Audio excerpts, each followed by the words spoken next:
અંકલેશ્વર તાલુકાના ડડાર ગામમાં આવેલા પ્રાચીન મહાદેવ મંદિરને લઈને સર્જાયેલો વિવાદ આખરે શાંત થયો છે. ભારે હોબાળા અને ભક્તોના વિરોધ બાદ મંદિર ફરીથી ભક્તો માટે ખુલ્લું મૂકવામાં આવ્યું છે. ગૌરી વ્રતની શરૂઆતના પવિત્ર અવસરે મોટી સંખ્યામાં દીકરીઓ અને ગ્રામજનો મહાદેવના દર્શન અને પૂજા અર્ચન માટે મંદિરે પહોંચ્યા હતા, પરંતુ મંદિર પર તાળું મારવામાં આવ્યું હોવાનું સામે આવતા ભક્તોમાં ભારે રોષ ફેલાયો હતો. તાળું મારનાર વ્યક્તિએ મંદિર પોતાના માલિકીની તેમજ ટ્રસ્ટની જમીન પર હોવાનો દાવો કર્યો હતો. ઘટનાની જાણ થતા ગામના આગેવાનો દ્વારા સંપર્ક કરવાનો પ્રયાસ કરવામાં આવ્યો હતો, પરંતુ સંબંધિત વ્યક્તિ સ્થળ પર હાજર રહ્યા ન હતા. ત્યારબાદ સર્વ સમાજ સેનાના જિલ્લા પ્રમુખ મેહુલ પટેલે પોલીસને જાણ કરતા સ્થાનિક પોલીસ તાત્કાલિક ઘટના સ્થળે પહોંચી હતી. પોલીસના હાજરામાં ગામના સરપંચ, ગ્રામ પંચાયતના સભ્યો, ગ્રામજનો અને વિવિધ હિન્દુ સંગઠનોના આગેવાનો વચ્ચે ચર્ચા યોજાઈ હતી.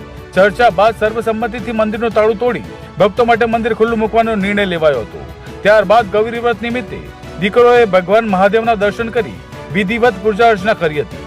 સ્થાનિક આગેવાનોનું કહેવું છે કે ધર્મસ્થળો લોકોનું આસ્થાનું કેન્દ્ર છે અને આવા સંવેદનશીલ મુદ્દાઓનો ઉકેલ હંમેશા શાંતિ, સૌહાર્દ અને કાયદેસરની પ્રક્રિયા દ્વારા જ લાવવો જોઈએ.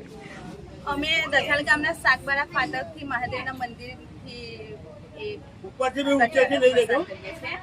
લગભગ 40 વર્ષ જૂનું આ મંદિર છે, જ્યાં આગળ લોકો પૂજા કરવા આવે છે અને આસ્થાનું સ્થાન છે.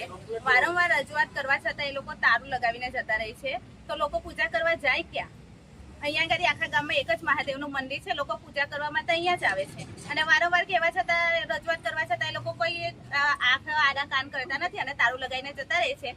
તો પછી આજે બધાની હાજરીમાં હિન્દુ પરિષદ, સરપંચ, પોલીસ કર્મીઓ બધાની હાજરીમાં અમે આ તારું આજે તોડ્યું છે અને એ લોકોએ બધાએ અમને સાથ આપ્યો છે. એ માટે એ બધાનો ખૂબ ખૂબ આભાર માનીએ છીએ અને જે આગેવાન છે તેમને અમે રજૂઆત કરીએ છીએ અને એક પ્રકારની વિનંતી પણ કરીએ છીએ કે આ આસ્થાનું સ્થાન છે.